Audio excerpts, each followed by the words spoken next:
High school एवं higher secondary परीक्षा pattern में माध्यमिक शिक्षा मंडल की तरफ से किए गए सभी बदलावों को रद्द कर दिया है। शासन ने पिछले महीने में किए गए सभी बदलाव के निर्देश निरस्त कर दिए। माध्यमिक शिक्षा मंडल अधिनियम की धारा 9 का इस्तेमाल करते हुए सभी निर्देश निरस्त कर दिए हैं। देश माध्यमिक शिक्षा मंडल अधिनियम की धारा 9 जिसे रद्द कर दिया गया है और पुराने वक्त में जो आदेश दिए गए थे, जो पैटर्न चल रहे थे, उन्हें फिलहाल के लिए निरस्त करने का फैसला लिया गया।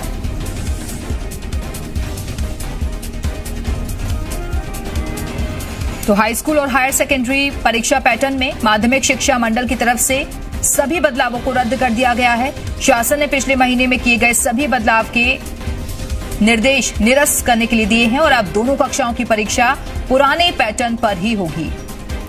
राज्य शासन ने विशेष अधिकार माध्यमिक शिक्षा मंडल अधिनियम की धारा 9 का इस्तेमाल करते हुए सभी निर्देश निरस्त कर दिए हैं। और हमारे साथ हमारे सहयोगी वैभव लगातार जुड़े हुए हैं। वैभव, ये पुराने जो आदेश चल रहे थे उन्हें निरस्त कर दिया गया है और अब पुराने पैटर्न पर ही होंगी परीक्षाएं।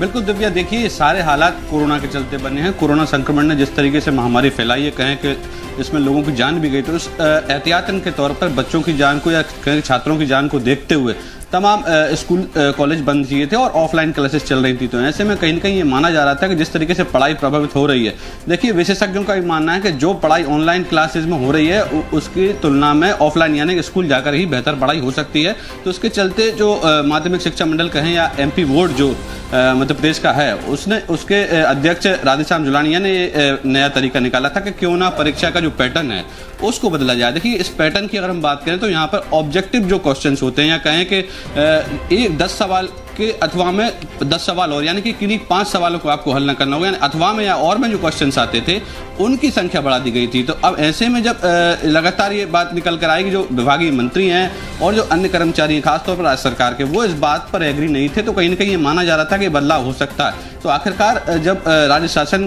की इस पर नजर पड़ी और बारीकी से जब पूरी पड़ताल की गई, तो कहीं न कहीं ये माना गया कि इस परीक्षा के पैटर्न को बदलने से छात्र हैं, जो स्टूडेंट्स हैं, उनके अंदर कशमकश की स्थिति होगी। कहीं न कहीं वो अलग बदलाव का महसूस करेंगे और जो रिजल्ट है वो बिगड़ सकता है। तो इसी स्थिति को देखते हुए ये पूरा बदलाव किया गया है। माध्यमिक शिक्षा मंडल की जो धारा 9 है उस विशेष अधिकार का उपयोग यहाँ पर किया गया। तो आप कहीं ना कहीं मान सकते हैं कि जो पुराना जो पैटर्न था, अब तक जो चला आ रहा था, उसी पैटर्न पे अब बच्चों को एग्जाम देने, क्योंकि देखिए बच्चे भी पढ़ाई उसी विभाग पे कर रहे थे अब तक कि किस तरीके से एग्जाम दिया था। लेकिन अचानक से जब बच्चे स्कूल भी नहीं जाते हैं और क्लासेस भी नहीं लगती हैं, तो ऐसे में नया परीक्षा पैटर्न कहीं ना कहीं दिक्कत दे सकता था। उसी स्थिति को भांपते हुए राज्य शासन ने आदेश जारी किए हैं। बिल्कुल, तो MP बोर्ड ने ये अहम फैसला लिया है जहां पुराने पैटर्न के आधार पर ही इस बार की परीक्षा होंगी।